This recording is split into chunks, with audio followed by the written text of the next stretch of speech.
Halo pejalan sunyi, selamat datang di Jalan Sunyi, ruang berbagi ragam literasi, terutama sastra dan teater. Di video ini, saya akan berbagi bacaan tentang teater untuk anak-anak. Sebelum menyimak pembahasannya, dukung channel ini dengan subscribe, like, komen, dan share video ini.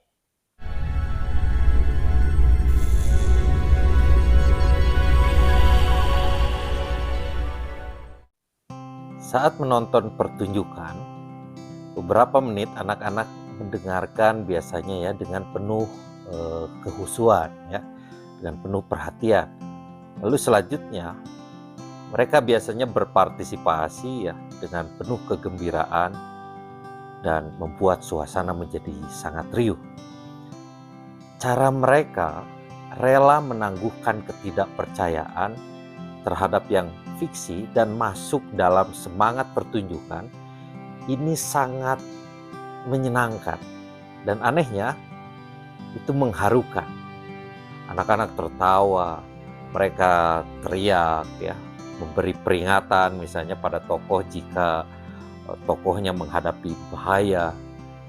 Mereka terlibat secara emosional ya. Mereka penuh kepedulian.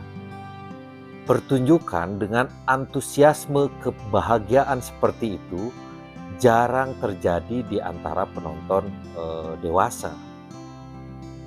Mengapa? Anak-anak membutuhkan teater khusus untuk mereka.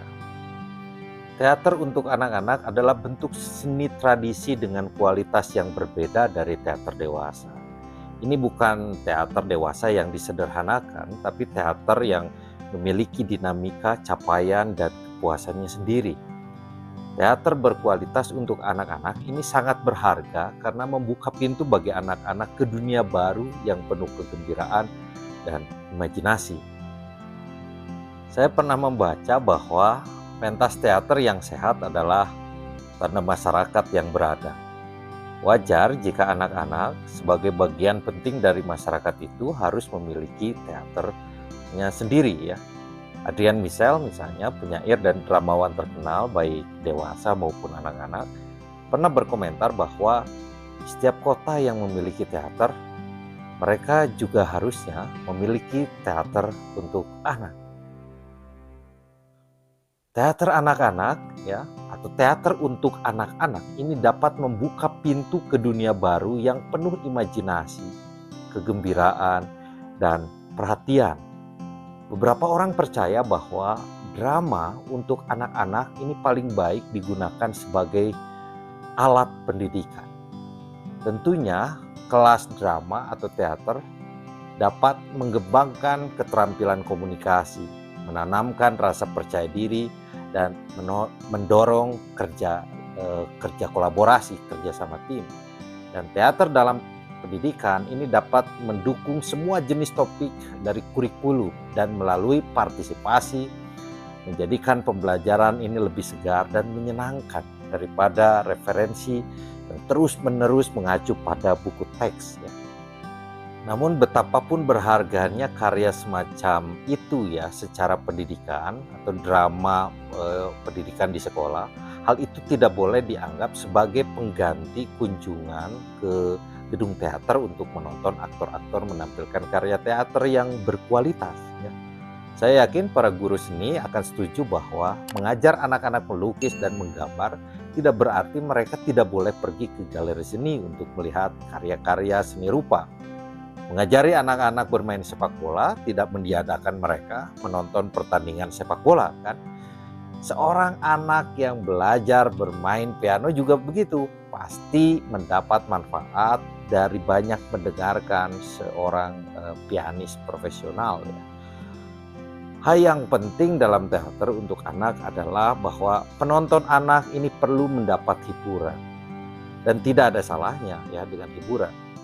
Mengapa teater anak-anak harus selalu mendidik ya, mengajari? Sama seperti orang dewasa bersantai dengan menonton pertunjukan, trailer atau komedi ya, musikal. Demikian pula anak-anak berhak mendapatkan relaksasi. Dan sebagian besar guru akan setuju bahwa pengalaman teater apapun ini selalu memiliki nilai edukasi sekecil apapun. Dan sebagian besar guru setuju bahwa pelajaran menghibur ini lebih berhasil dari pembelajaran yang faktual melulu pada buku.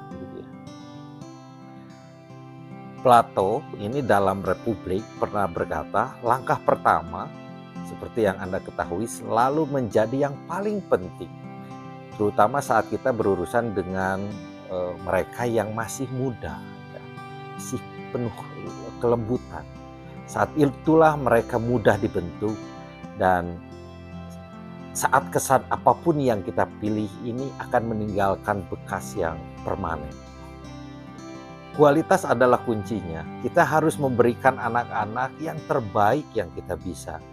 Kita harus melawan sikap seenaknya yang menyepelekan terhadap anak. Ini kan hanya untuk anak-anak, misalnya begitu ya. Menganggap remeh.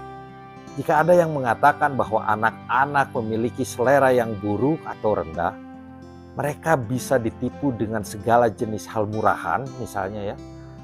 Ini hanyalah menunjukkan minimnya kemampuan kritis terhadap anak-anak.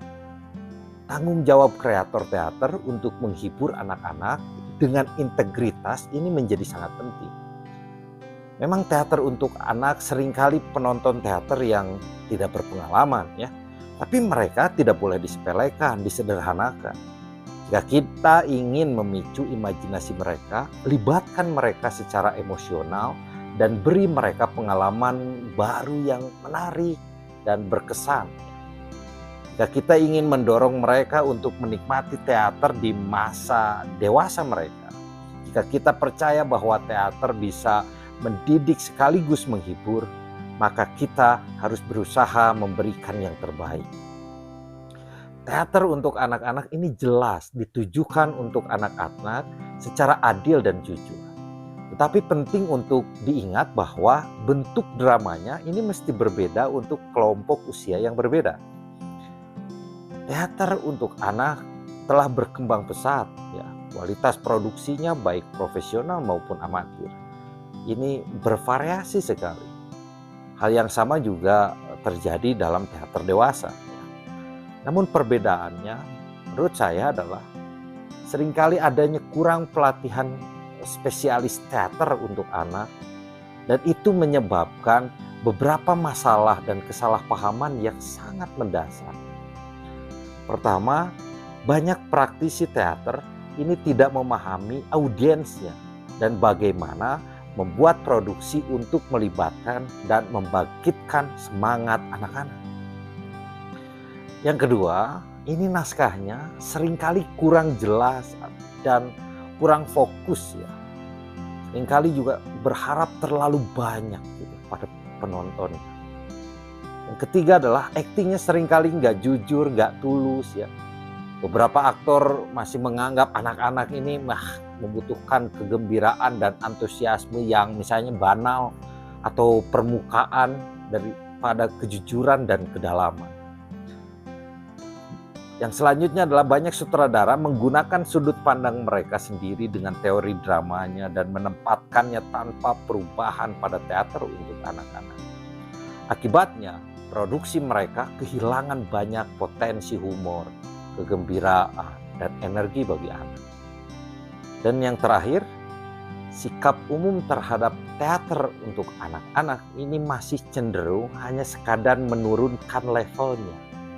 Ia gagal mengenali teater untuk anak-anak sebagai bentuk seni yang berbeda.